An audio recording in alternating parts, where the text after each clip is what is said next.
Now there's some white areas here, and I'm going to put those in before we bring the darker colours in. And there's also some, now this is tricky because we have an area of fur here which is white, but it mixes with the darker colours above. And it's going to be a little tricky, but it's best to put the light in first. Now I'm going round those little markings that I put in, because they're all dark. And then it's going to go, and I'm going to go all the way around here with that. And then you see me do it all. If I just do a little bit of it, and then I can show you how we can mingle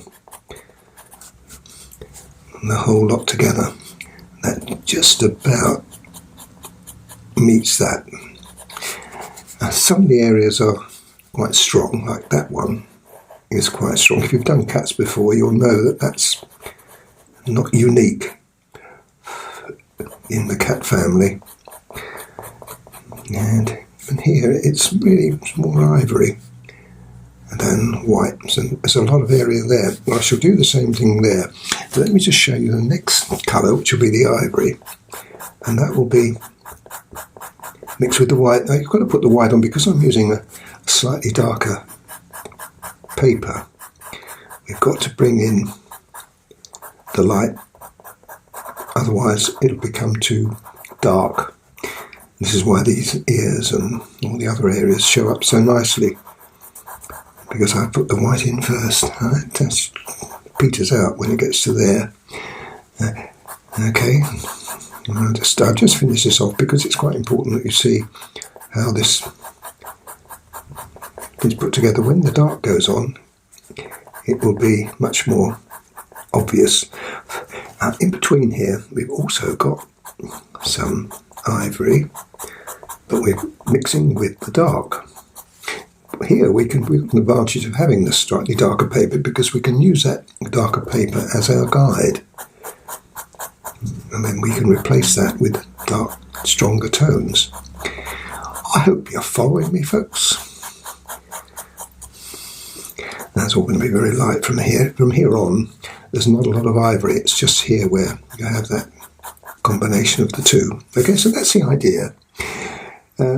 So I'm going to do all of that now around here, and in fact I may well do the whole of the face, because it's not a very big picture, so I can get to these places without actually touching the areas that I've put in.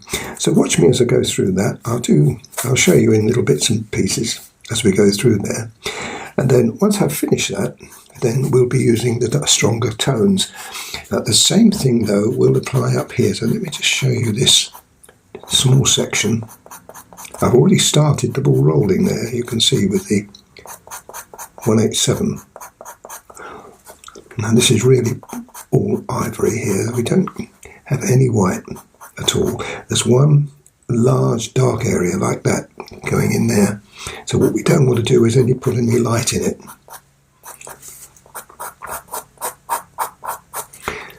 And here again we'll have ivory. Okay, well I think I've probably done enough now, so that you've got an idea of how it's going to work. So when I see you again, I'll be coming back and I'll be putting the 187 stronger tones in there.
Now I'm going to put the darker markings in now.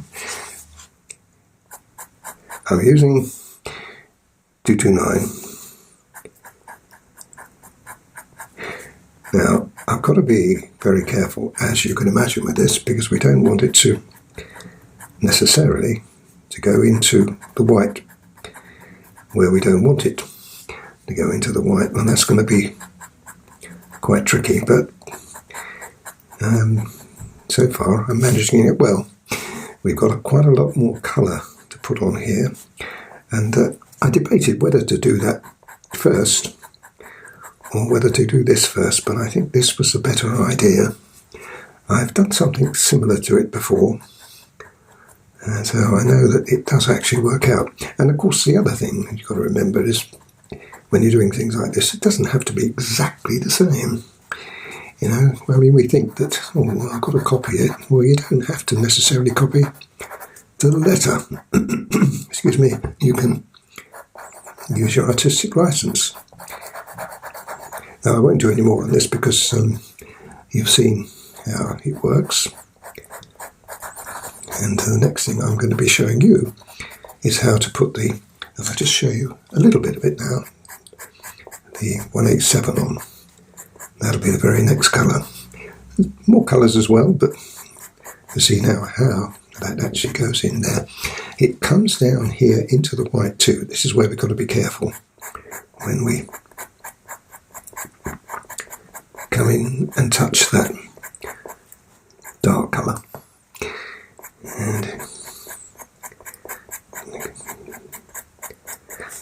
now as it comes to about there, it lightens up quite a lot. So what we're doing now is just picking up, in other words, taking the pressure off the pencil until we get to there, and from here on it's all white. Okay, so anyway, let me continue with this. In case you're wondering whether that's the final colour, no, it isn't. I'm going to put black on top of that in a minute, but I wanted to start off with something. I usually start with a lighter grey, but that does seem pointless, to be fair. When we're going to put, eventually we're going to put black on. I'm just picking the odd little bit of dark in there. And I thought I'd just show you this, and then I can get on with it. And I'm going to do the same all round now. And there's another bit just there, which is right on the edge of the eye. Like that. Okay.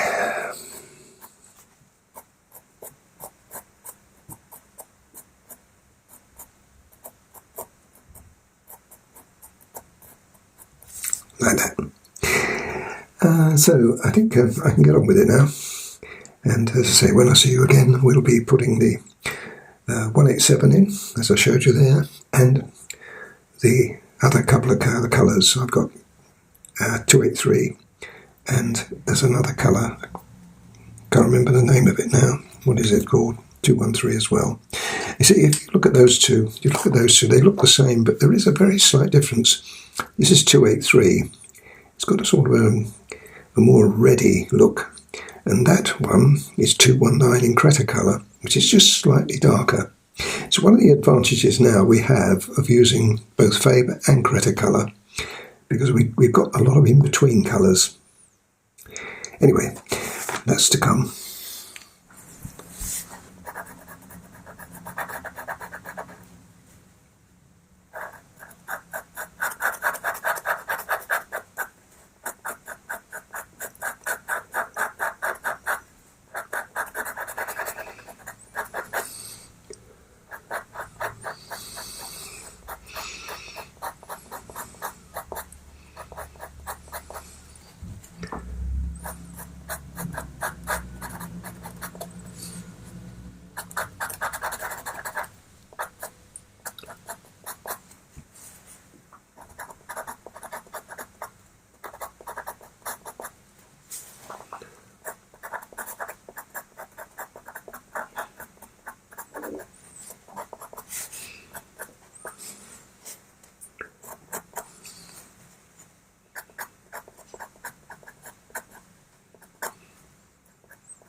Well, there's the plan sorted.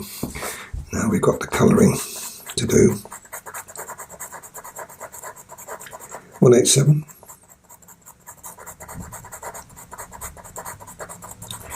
And weave it between the dark markings.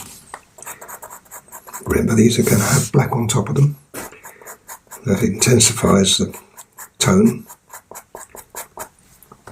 No need to tell you now, I don't think that we've got to work in the direction that we see the hair lying in.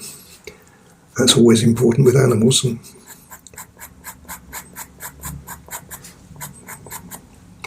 it makes such a difference to the overall final effect. Okay, that's pretty good. I don't think I want too much more. It's more grey when you get in here. Until you get to there, then it picks up the reddish, ochreish tone again. Now I should do this little bit, and then I'll work my way through, showing you bits and pieces as we go along. Do I use a colour shaper? Well, I probably will, but you've got to be really careful. And I have got a rather special colour shaper that you may well have seen before. Don't use it often, but I will show you. Now I've told you about it, I better show it to you. It's the, here we are. Now I've got two, but this is the one that I think I'm going to use. I'm using the grey simply because it's a little stronger. Now it's got a point to it, and I want to take some of that dark off the end of it. And you see, it's like a chisel. We call it the pointed colour shaper, but there's another, the one I was using before is also pointed, so it can be confusing. Now what you do with this, as you can see, you can get really close and tight, but it will take you a lot longer. But it gives you a bit more precision. In other words, you're not likely to touch the black or the dark colour unless you want to. But you see how close that can be. That's pretty good. And you want to go can't get any better than that. But I've still got some other colours, so let me show you those other two that I was telling you about. 283 can go in. The fact that we've now put that colour shaper on there might mean I won't have to do it again, because it's giving me a smooth surface in which to work. Now I'll do this to completion, even including the black, and then you've got a yardstick, something you can look at. Now this weaves its way into those dark colours as well.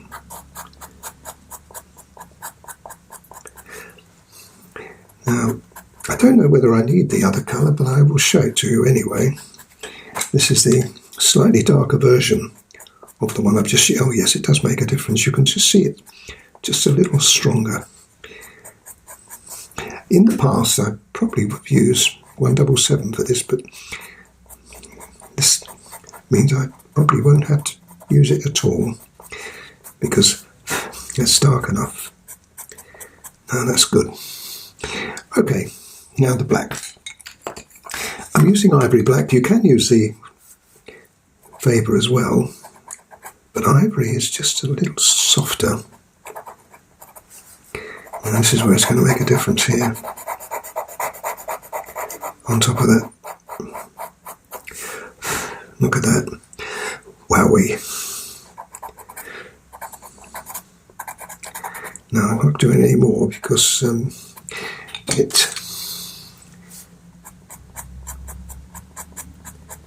I haven't finished the 187 yet. Now you see, this is where this really comes in useful, because you can temper that black a bit rather than having it in your face. It melts in with the rest of it. Now that is as close as we're going to get. I probably will use just a little spot of white as well, just put in to finish this off. And now I've done that, basically I can now get on and do all of the fur, and I can show you little bits and pieces as we go along. But that is looking pretty stunning. And we can just, the odd, I'm using the general. Let me just show you a larger one of these. You can buy these on the internet. We don't sell them, but they are General's charcoal white, and they are particularly good. I've been using them for quite a long time now, and they're worth having. They're just that little stronger, a little bit stronger in pigment. I mean, if you haven't got them, you can just use the whatever white you've got.